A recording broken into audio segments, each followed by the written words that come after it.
So today I'm going to be looking at my research into earth energies and the sort of more esoteric aspect of those and the potential of it being a global phenomenon, and also the scientific aspect of it as well, which is something that Freddie mentioned last night on Friday, the work of John Burke, but also the work of people like Philip Callahan, Alana Moore and others who've been doing a lot of tests with these energies, especially to do with megalithic sites all around the planet.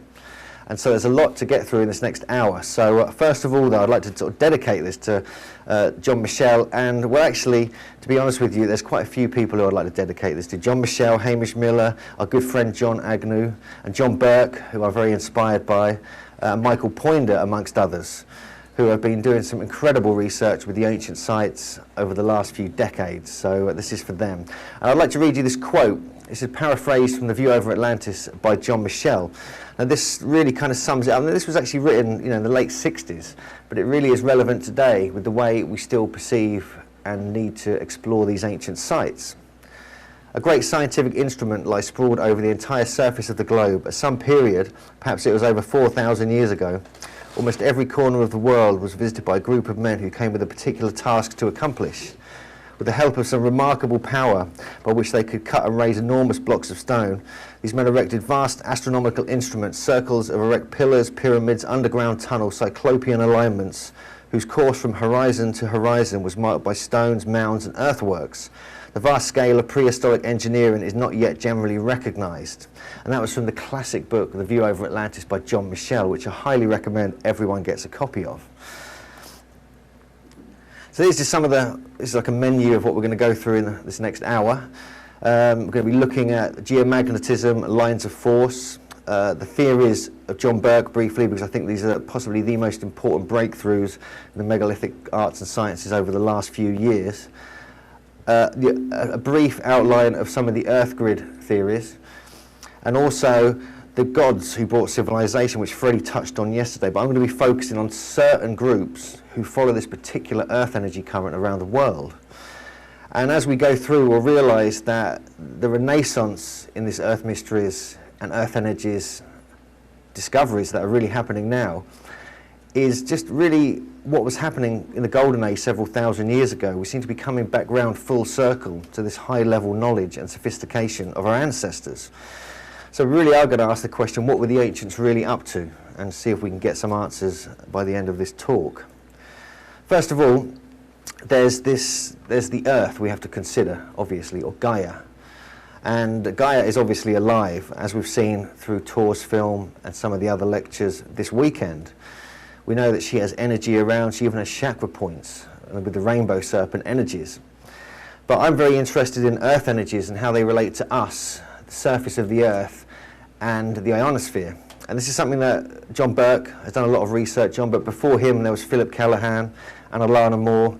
And going back in the 80s and 90s in England, we had the Dragon Project, which was run by Paul Devereux and other researchers. And there's a lot of research now being compiled and put together, and it has a very scientific edge to it nowadays, which has never really been there before. It was all in the hands of geomancers and dowsers, which is what I do personally, and I've been trained in by my good friend Sean Kerwin. But you often get ridiculed when you walk about with coat hangers in your hand at ancient sites, as Freddie pointed out yesterday. But actually that is one of the most most beautiful and delicate tools you can have to work out where these energies are at these sites. I think it's very important that dowsing kind of tunes you in as well. If you're like a blunt object like I am, they help tune you in to actually feel the energies, because you sort of need something to give you some guidance, and they actually tune you in and allow you to sort of notice your inner senses. And eventually you don't need dowsing rods at all, you just feel it within your body and your energetic body. And so these earth energies are what we feel with these rods and what we feel with our body. And so we have to work out what these are. And as we've heard over the last couple of days, the telluric lines are possibly the most interesting ones for me, because they're everywhere all over the planet. They're attached to the magnetic field. They surge at dawn and relax at night. bit like we do, I guess. Well, I'm not exactly surge at dawn. But we have to sort of look at this as why these sites were built as well. And we'll go through some of the theories about the effects these energies have on these sites and the effects that these sites actually manipulate naturally from the Earth energies themselves.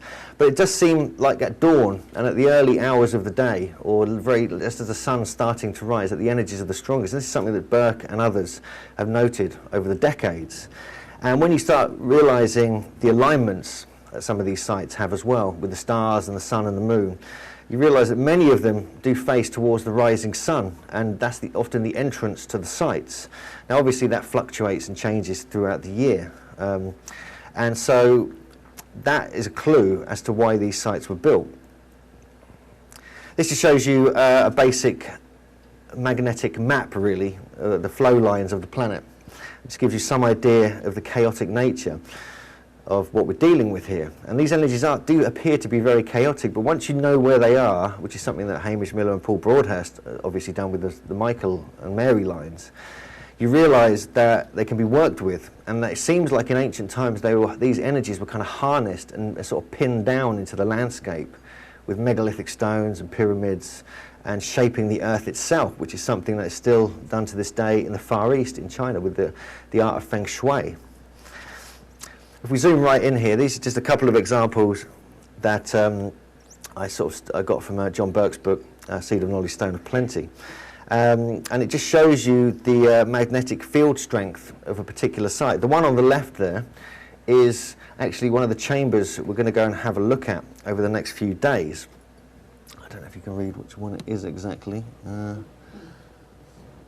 Yeah, it's one of the chambers at Kent Cliffs in New York State, and hopefully we're going to be going to visit that one. And that's actually built upon a negative magnetic anomaly, as many of these sites are, if not all of them, or some kind of anomaly, whether it's gravitational, magnetic, electric sort of anomaly. There's certainly a lot of these sites seem to be built upon these, and they were sort of harnessing that energy.